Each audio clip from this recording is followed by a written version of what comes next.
اعوذ باللہ من الشیطان الرجیم بسم اللہ الرحمن الرحیم سورۃ البقرہ آیت نمبر 15۔ اللہ یستہزئ بہم ویمدہم فی طغیانہم یعمہون۔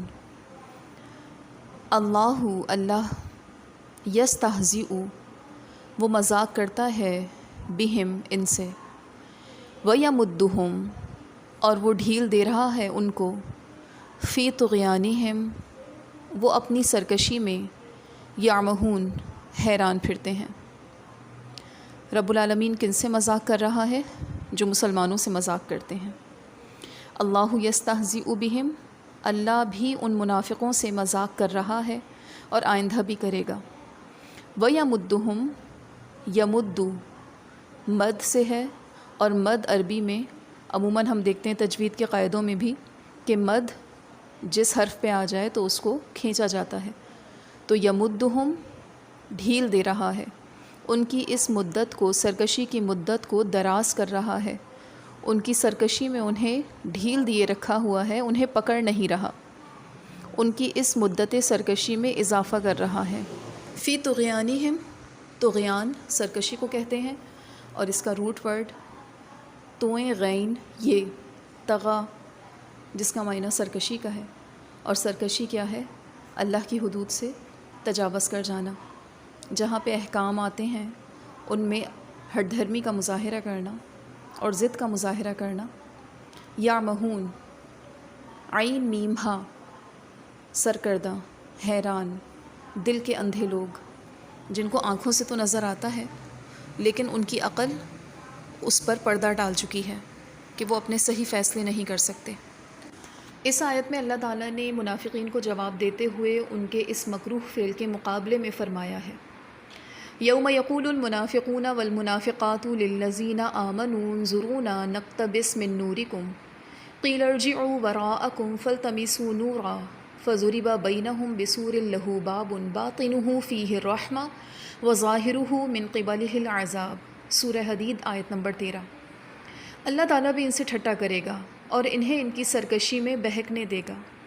دوسری جگہ ہے کہ قیامت کے روز منافق مرد اور عورت ایمان والوں سے کہیں گے، ذرا ٹھہر جاؤ، ہم بھی تمہارے نور سے فائدہ اٹھائیں۔ کہا جائے گا اپنے پیچھے لوٹ جاؤ اور نور کی تلاش کرو۔ اس کے لوٹتے ہی درمیان میں ایک اونچی دیوار حائل کر دی جائے گی جس میں دروازہ ہوگا، اس طرف تو رحمت ہوگی اور دوسری طرف عذاب الہی ہوگا۔ اللہ تعالیٰ کا ارشاد ہے، وَلَا يَحْسَبَنَّ الَّذِينَ كَفَرُوا أَنَّمَا نُمْلِي لَهُمْ خَيْرٌ لِأَنفُسِهِمْ إِنَّمَا نُمْلِي لَهُمْ لِيَزْدَادُوا إِثْمًا وَلَهُمْ عَذَابٌ مُهِينٌ۔ سورہ آل عمران آیت نمبر 178۔ یعنی کافر لوگ ہماری دی ہوئی مہلت کو اپنے حق میں بہتر نہ سمجھیں، یہ مہلت تو اس لیے ہے کہ وہ گناہوں میں اور بڑھ جائیں، انہی کے لیے ذلیل کرنے والا عذاب ہے۔ قرآن کریم میں جہاں استہزاء، سخریتی یعنی مسخریت، مذاق، مکر اور خدیعت یعنی دھوکہ کے الفاظ آئے ہیں، وہاں یہی مراد ہے۔ یہ الفاظ ڈانٹ ڈپٹ اور تنبیہ کے طور پر استعمال کیے گئے ہیں، ان کی بد کرداریوں اور کفر و شرک پر انہیں ملامت کی گئی ہے۔ مفسرین کہتے ہیں یہ الفاظ صرف جواب میں لائے گئے ہیں، جیسے کوئی بھلا آدمی کسی مکار کے فریب سے بچ کر اس پر غالب آ کر کہتا ہے، کہو میں نے کیسا فریب دیا، حالانکہ اس کی طرف سے فریب نہیں ہوتا۔ اسی طرح یہ فرمان الہی ہے، وَمَكَرُوا وَمَكَرَ اللَّهُ وَاللَّهُ خَيْرُ الْمَاكِرِينَ۔ سورہ آل عمران آیت نمبر 54۔ اور ایک آیت، اللہ یستہزئ بہم ویمدہم فی طغیانہم یعمہون، ورنہ اللہ کی ذات مکر اور مذاق سے پاک ہے۔ مطلب یہ ہے کہ ان کا فن فریب انہی کو برباد کرتا ہے۔ ان الفاظ کا یہ بھی مطلب بیان کیا ہے کہ اللہ ان کی ہنسی، دھوکہ، تمسخر اور بھول کا ان کو بدلہ دے گا، تو بدلے میں وہی الفاظ استعمال کیے گئے۔ دونوں لفظوں کے دونوں جگہ معنی جدا جدا ہیں۔ دیکھیے قرآن کریم میں سورہ شورى آیت نمبر 40 میں اللہ تعالیٰ کا ارشاد ہے، وَجَزَاءُ سَيِّئَةٍ سَيِّئَةٌ مِثْلُهَا، برائی کا بدلہ ویسی ہی برائی ہے۔ سورہ بقرہ آیت نمبر 194 میں فرمایا، فَمَنِ اعْتَدَىٰ عَلَيْكُمْ فَاعْتَدُوا عَلَيْهِ، یعنی جو تم پر زیادتی کرے تم بھی اس پر زیادتی کرو۔ تو ظاہر ہے کہ برائی کا بدلہ لینا حقیقتاً برائی نہیں ہے، زیادتی کے مقابلے میں بدلہ لینا حقیقتاً زیادتی نہیں ہے۔ لیکن لفظ دونوں جگہ ایک ہی ہے، حالانکہ پہلی برائی اور زیادتی ظلم ہے جبکہ دوسری برائی اور زیادتی عدل ہے، لیکن لفظ دونوں جگہ ایک ہی ہیں۔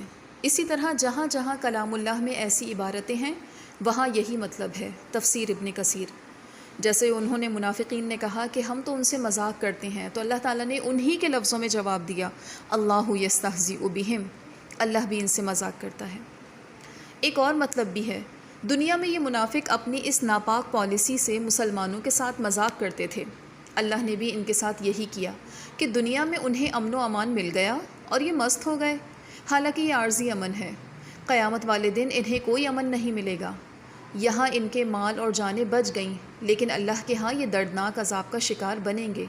امام ابن جریر رحمہ اللہ نے اسی قول کو ترجیح دی ہے اور اس کی بہت تائید کی ہے، اس لیے کہ مکر، دھوکہ اور مذاق جو بلا وجہ ہو، اس سے تو اللہ کی ذات پاک ہے۔ ہاں، انتقام، مقابلے اور بدلے کے طور پہ یہ الفاظ اللہ کی نسبت کہنے میں کوئی حرج نہیں۔ سیدنا عبداللہ بن عباس بھی یہی فرماتے ہیں کہ یہ ان کا بدلہ اور سزا ہے۔ تفسیر ابن کثیر، یمدہم کا مطلب ڈھیل دینا اور بڑھانا بیان کیا گیا ہے۔ تفسیر ابن جریر طبری، جیسے فرمایا ایحسبون انما نمدہم بہ من مال وبنین، سورہ مومنون آیت نمبر 55، نسارع لہم فی الخیرات بل لا یشعرون، سورہ مومنون آیت نمبر 56۔ یعنی کیا یہ یوں سمجھ بیٹھے ہیں کہ ان کے مال اور اولاد کی کثرت ان کے لیے باعث خیر ہے؟ نہیں، یہ صحیح شعور نہیں۔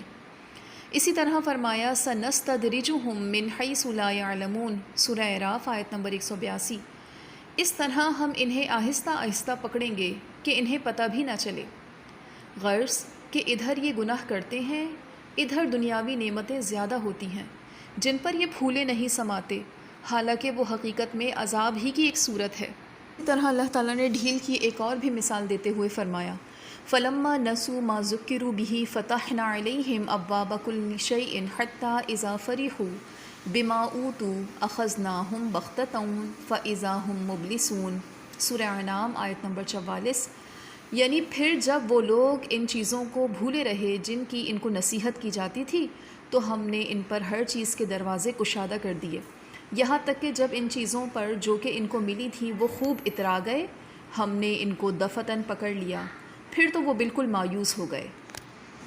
ابن جریر رحمہ اللہ فرماتے ہیں انہیں ڈھیل دینے اور انہیں اپنی سرکشی اور بغاوت میں بڑھنے کے لیے ان کو مہلت دی جاتی ہے، جیسے اللہ تعالیٰ کا ارشاد ہے وَنُقَلِّبُ أَفْئِدَتَهُمْ وَأَبْصَارَهُمْ كَمَا لَمْ يُؤْمِنُوا بِهِ أَوَّلَ مَرَّةٍ وَنَذَرُهُمْ فِي طُغْيَانِهِمْ يَعْمَهُونَ، سورہ انعام آیت نمبر 110۔